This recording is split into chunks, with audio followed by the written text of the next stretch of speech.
Captain stood on the bridge of the Horizon's Promise, staring at the screen before him. The ship's computer had detected something strange. A weak signal was coming from somewhere in the empty darkness of space.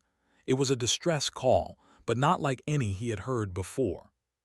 "Sir, the signal is coming from Sector Gamma 7, said Lieutenant from his station. "That's neutral territory. We're not supposed to go there." Knew the rules. Earth fleet had clear orders about neutral zones. They were dangerous places where different alien governments made their own rules. But something about this signal bothered him. It sounded desperate, like someone crying for help in the dark. "How far?" asked. 2 hours at full speed, replied. Doctor walked onto the bridge. She was the ship's chief medical officer, and she had also heard the signal. "Captain, that distress call has been repeating for weeks. If someone is out there, they don't have much time left." Looked at his crew. The Horizon's Promise was a medical ship, not a warship. They carried medicine and doctors, not weapons and soldiers. Their job was to help people, no matter where they came from. "Change course," said. "Take us to that signal." Hesitated for just a moment, then nodded. "Yes, sir." 2 hours later, they found the source of the signal. It was massive. A colony ship, bigger than anything had ever seen, floated dead in space. No lights, no power, just darkness. "Scanning now," said. His face went pale as he read the results. "Captain, there are life signs, 40,000 of them." 40,000, gasped. "What species?" "Unknown. The computer doesn't recognize them."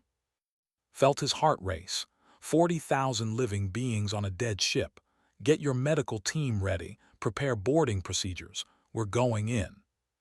The boarding team wore protective suits as they entered the colony ship. The air inside was cold and thin. Emergency lights flickered weakly, casting strange shadows on the walls. As they moved deeper into the ship, they began to see them. The aliens were small, about the size of human children. Their skin looked like crystal, reflecting the dim light in rainbow colors. But they were not beautiful now. They were dying. Hundreds of them lay on the floors of the massive cargo holds, too weak to move. Their crystal skin had turned and dull. "Dear God," whispered. She knelt beside one of the aliens, scanning it with her medical equipment. "They're all sick. Some kind of radiation poisoning, but I've never seen anything like this." One of the aliens, older than the others, slowly lifted its head. It spoke in a language the translation device struggled to understand. Finally, the words came through. "Please help, we are left to die." His hands shook as she continued her scans. "Captain, they're all dying. Without treatment, they have maybe 2 or 3 weeks." Looked around at the thousands of sick. He knew what he had to do, but it went against every rule in the book. His ship was not big enough for 40,000 refugees. Earth fleet would be furious. Other alien governments might see this as an act of war. But these people were dying. "Can we help them?" he asked. She looked at her scanner, then at the around her. "I don't know, maybe. I need to study their biology, figure out what's killing them. But Captain, our medical bay can only hold 200 patients at most." "Then we'll make more room," said firmly. Back on the Horizon's Promise, called his senior officers together. He told them about their sickness, about the impossible task ahead. "Sir, if we take them aboard, we'll be breaking about 50 different laws," said quietly. "Earth fleet will charge us with unauthorized rescue, entering neutral space, and probably a dozen other things." Nodded. "I know." "We don't have enough supplies for 40,000 refugees," added the ship's supply officer. "Food, water, medicine will run out in days." "I know," said again. The room fell silent.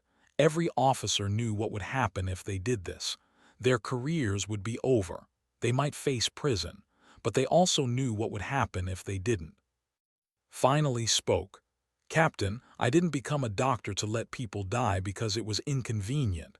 I vote we help them." One by one, the other officers nodded.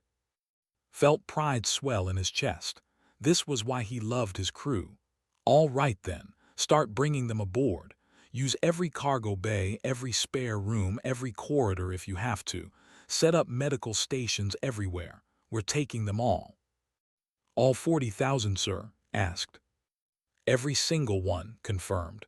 We didn't come to the stars to leave people behind. Move out.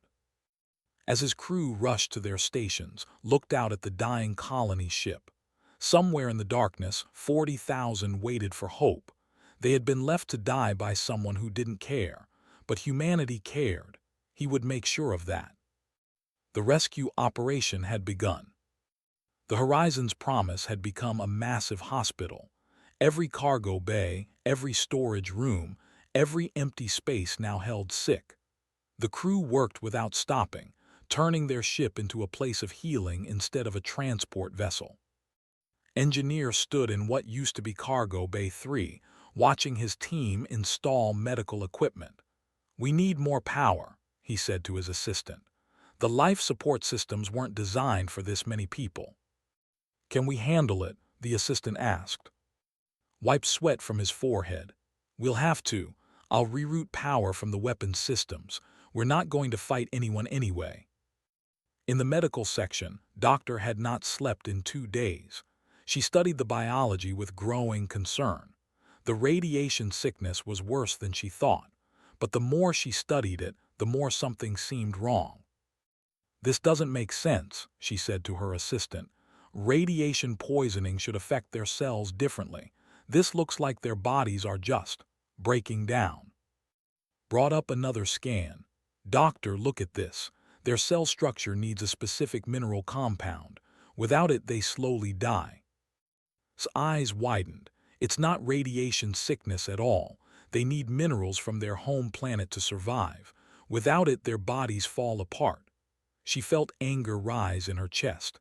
Someone knew this. Someone left them out here to die on purpose.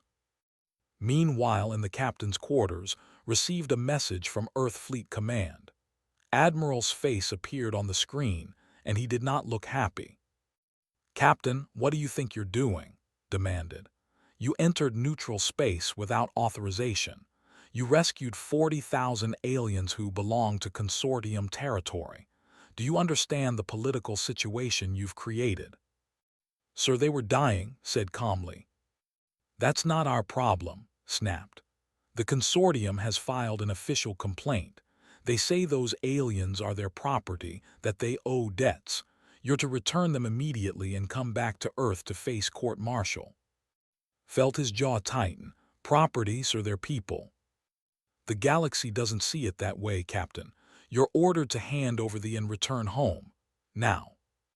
The screen went dark, sat in silence for a long moment. Then he called his senior officers to the bridge. While they gathered, diplomatic officer was in the section, talking with their leader. Elder was old even by standards. His crystal skin was almost completely, but his eyes still held wisdom. "Tell me what happened," said gently. Through the translator spoke. "We worked for many generations. They came to our world and said they needed workers for their mines. We agreed. They promised us technology, medicine, better lives." "What went wrong?" asked. "They destroyed our planet," said, his voice cracking. "The mining operations poisoned our atmosphere, killed our plants, ruined our water. When we asked them to help us, they said it was too expensive. They put us on this ship and told us they would take us to a new world." "But they didn't," said quietly. "No, they brought us here to empty space and left us. They took our money, our labor, our planet. Then they threw us away like garbage because saving us would cost too much." Felt tears in her eyes. She had seen many terrible things in her career, but this was different. This was deliberate cruelty. Back on the bridge, explained the situation to his officers. "Admiral ordered us to return thee and come home." The room fell silent. Everyone knew what that meant. They would die. Spoke first. "Sir, we could face prison for disobeying orders." "I know," said.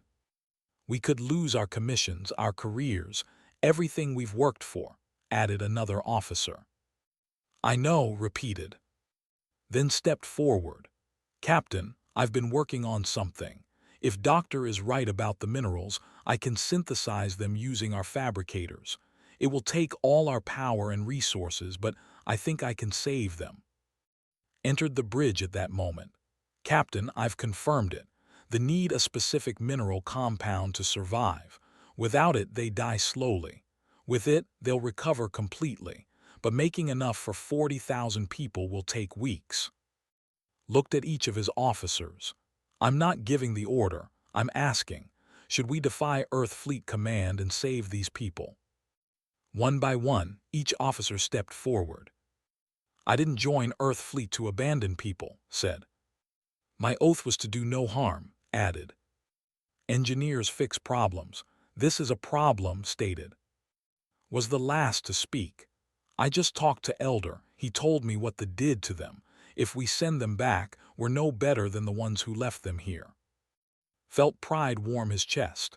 Then we're agreed, we stay, we fight, we save them all. He pressed the intercom. All hands, this is the captain. Earth Fleet has ordered us to abandon the. I'm refusing that order.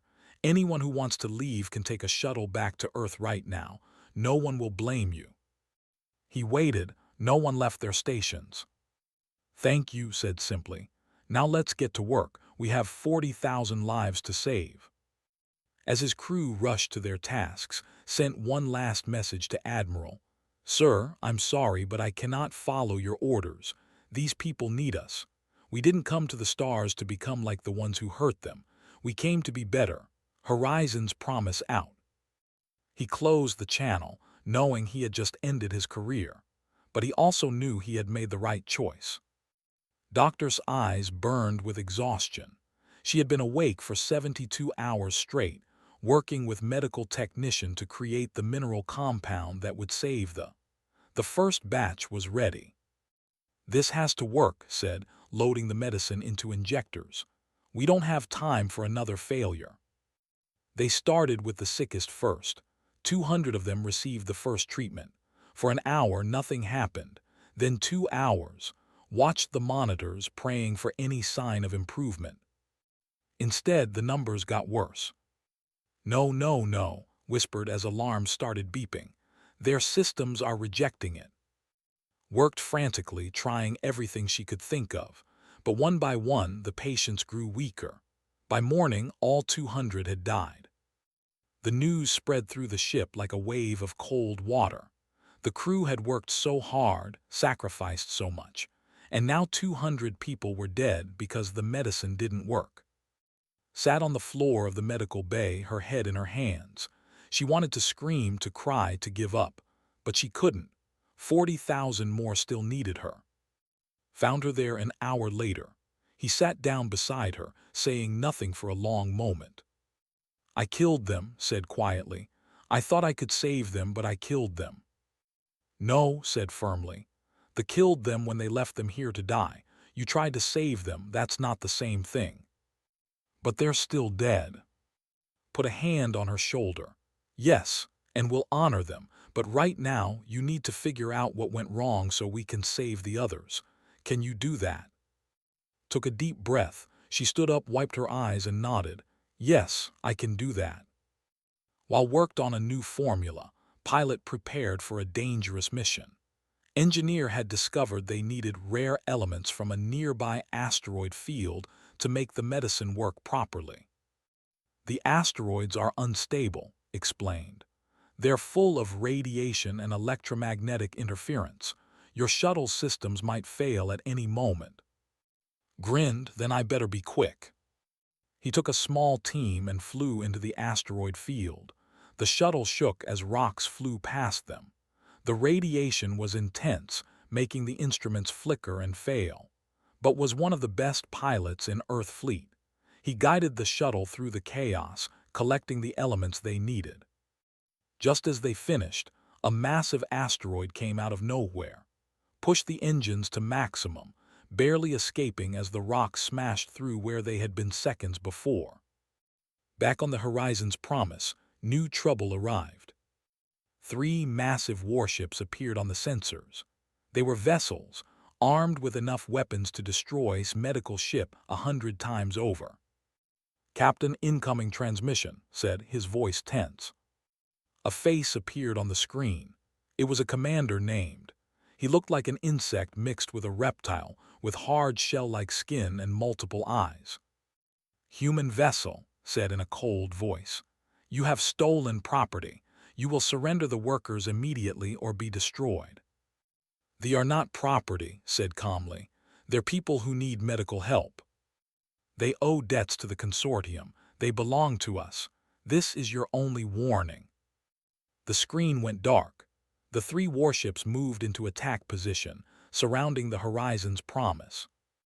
Worked frantically at his station.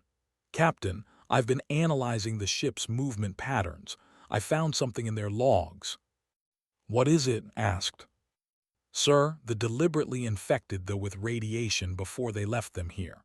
This wasn't an accident. They wanted them to die slowly, so it would look like natural causes." Felt rage burn in his chest. "They murdered them on purpose." "It looks that way, sir. They probably figured it was cheaper than keeping them alive or finding them a new home." At that moment burst onto the bridge. "Captain, the new formula works. We've treated 50 and they're all recovering. Their skin is turning back to normal colors. They're going to live." For a brief moment, joy filled the bridge. Then's voice came over the radio again. "You have 1 hour to surrender the. After that, we will open fire." Looked at his weapons officer. "What are our chances?" "Against 3 warships. 0, sir. We might damage one before they destroy us." Sat in his captain's chair, thinking hard. They were finally getting better. After everything they had been through, after all the crew had sacrificed, they were finally winning. But now these monsters wanted to take it all away. "Sir, what do we do?" asked. Made his decision. "We don't run. We don't surrender. These people went through hell to survive. We're not sending them back to the ones who tried to kill them." "Captain, they'll destroy us," the weapons officer said. "Maybe," agreed. "But at least we'll know we did the right thing. All hands battle stations. If we're going down fighting." The crew moved to their positions, went back to the medical bay to continue treating the. Every minute counted now. Every life they could save mattered. Returned with the rare elements and immediately started producing more medicine. They worked faster, treating hundreds of every hour. The countdown continued, 30 minutes, 20 minutes, 10 minutes. Outside, the warships powered up their weapons. Energy readings spiked on the sensors. They were preparing to fire. Sat in his chair, calm and ready. His crew was ready. They were recovering in the medical bays, not knowing that death was coming. 5 minutes left. Then something appeared on the sensors. Something impossible. Ships, not 3, not 5. 7 Earth Fleet warships dropped out of faster-than-light travel, appearing right between the Horizon's Promise and the vessels. His jaw dropped. "Sir, it's Captain's battle group, the destroyer Defiant and 6 support ships." A new face appeared on the screen. Captain, commander of Earth's destroyer Defiant, smiled at. "Sorry we're late, Captain. We came as fast as we could." Captain could not believe what he was seeing. 7 Earth Fleet warships had just appeared, placing themselves between his medical ship and the vessels. Captain's face on the screen showed a confident smile. "Captain, what are you doing here?" asked, relief flooding through him. "Admiral sends his regards," said with a wink. "His official order told you to come home, but his real order was sent to me. He said, and I quote, 'Go save that stubborn fool and his crew.'" Felt his throat tighten with emotion. Had known. The Admiral had publicly ordered him home but secretly sent help. It was the only way to protect both an Earth fleet. Commander's angry voice crackled over the radio. "Human vessels, you are interfering in consortium business. Leave now or face consequences." Smile disappeared, replaced by cold steel. "This is Captain of the Earth Destroyer Defiant. The Horizon's Promise is under our protection. Any attack on them is an attack on Earth. Choose your next move carefully." The warships did not move. 3 against 7 were not good odds even for but was not done. "You are making a terrible mistake," hissed. "The consortium will not forget this. You are risking war over worthless slaves." "They're not slaves," cut in. "They're people you tried to murder. We have proof. You deliberately infected them with radiation and left them to die." Silence filled the radio. Had not expected that. "You have no proof," finally said, but his voice was uncertain now.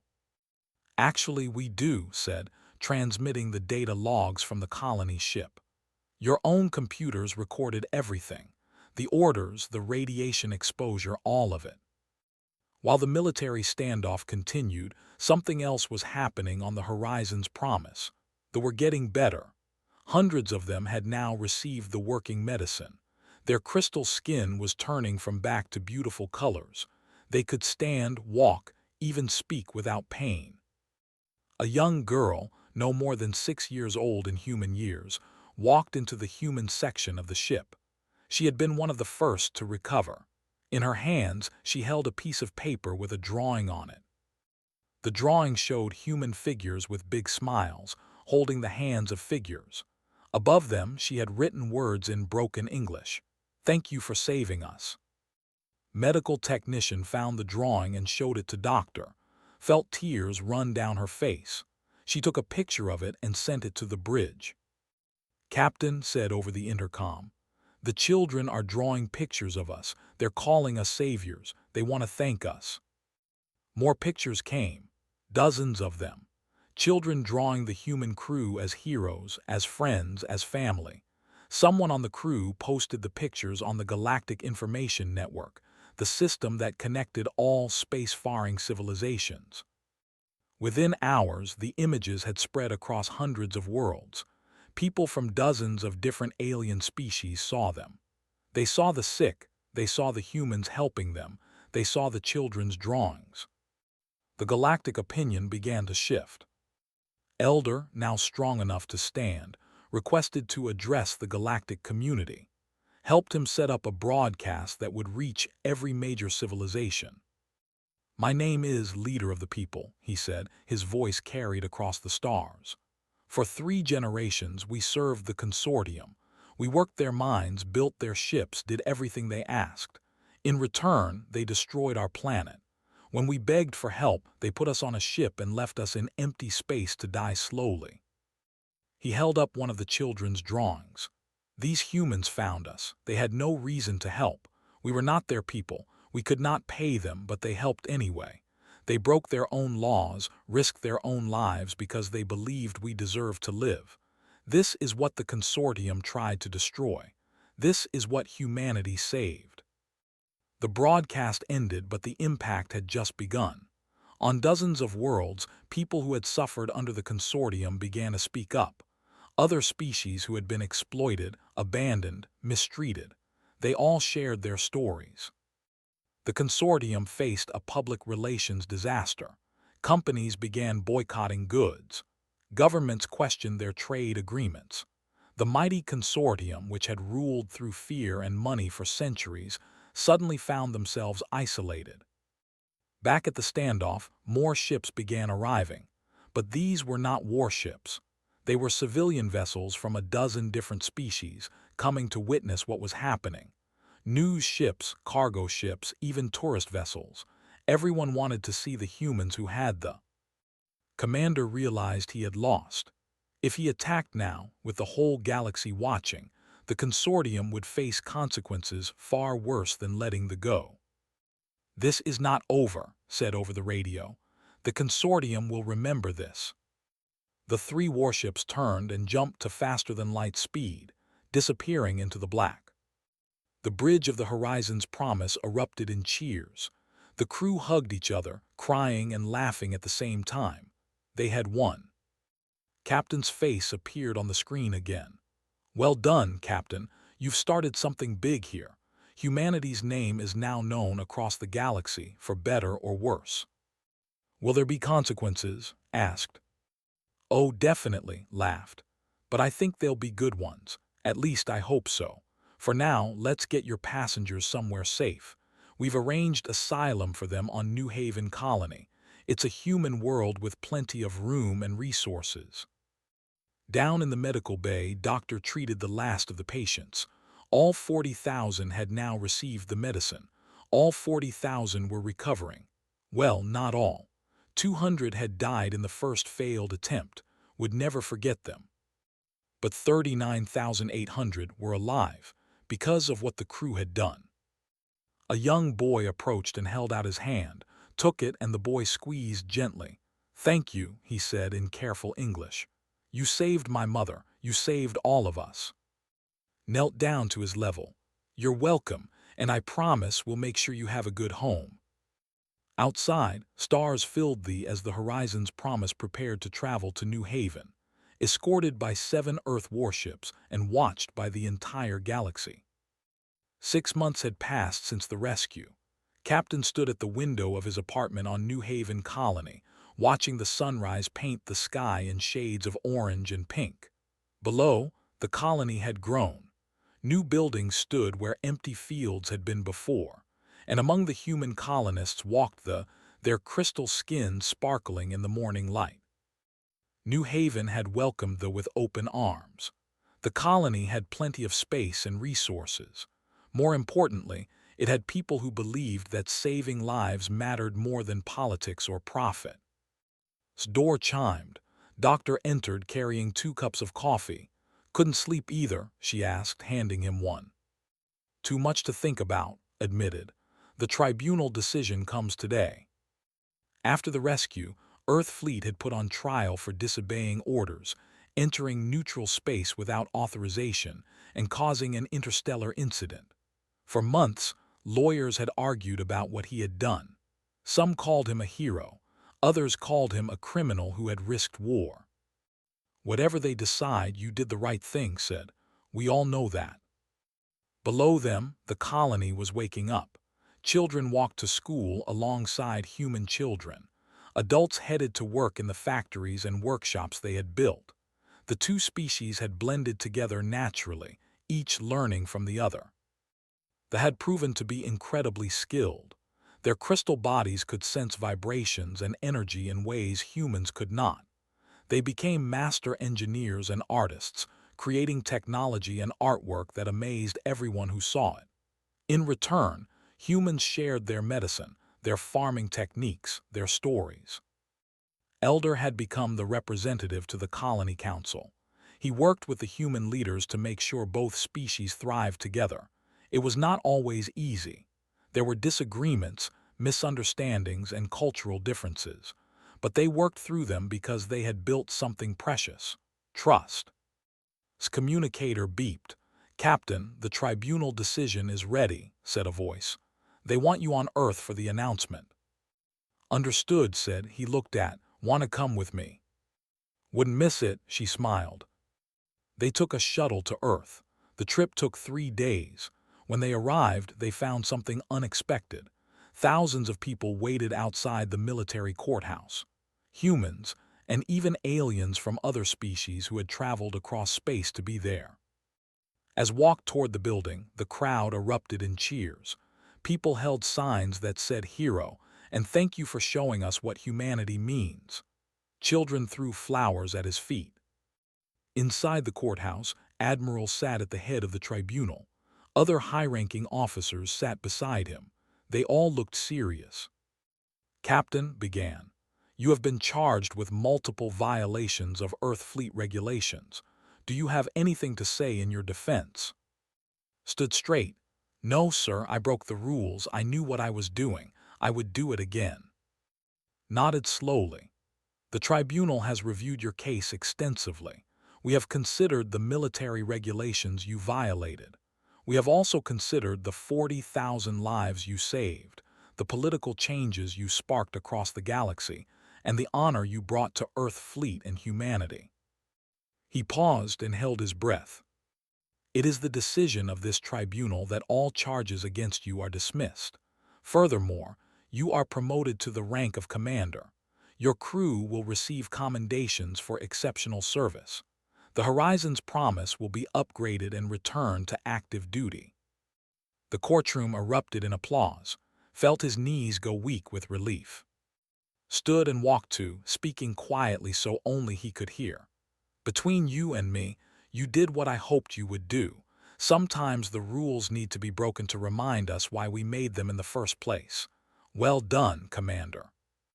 Outside, the celebration continued all day, but the real changes were happening across the galaxy. The incident with the had sparked something huge. Dozens of species who had been exploited by powerful corporations and governments began demanding change. They pointed to the rescue as proof that the old ways were wrong.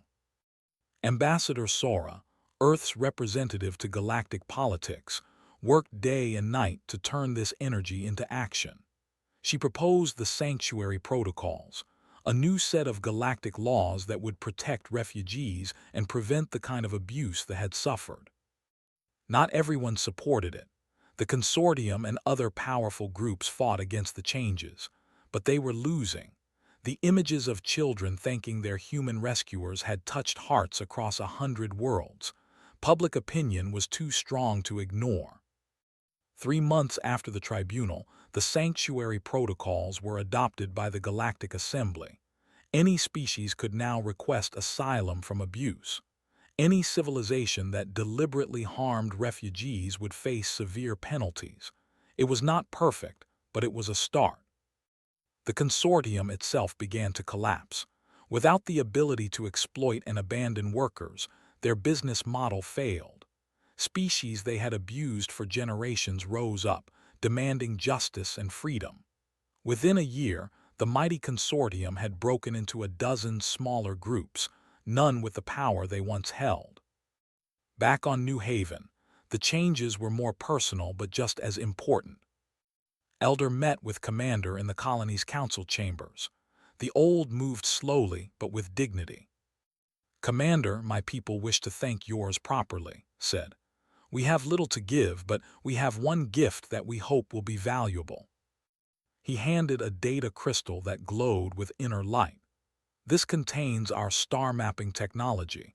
It is far more advanced than anything other species use. It will help humanity explore the galaxy more safely and quickly. Held the crystal carefully. Elder, this is too much. You don't owe us anything. It is not about owing, said gently. It is about friendship. You gave us our lives back. We want to give you the stars. The star mapping technology was indeed revolutionary. With it, Earth ships could navigate routes that would have taken years to discover. It opened up new sectors of space, new worlds, new possibilities.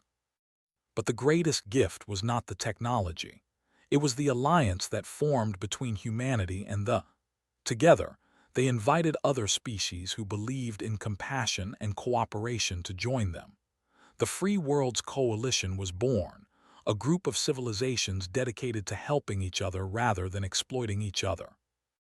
1 year after the rescue, Commander stood in a memorial garden on New Haven. 200 crystal statues stood in a circle, one for each who had died before medicine could save them.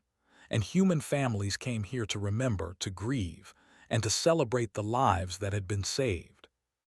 Doctor stood beside along with, and the rest of the crew.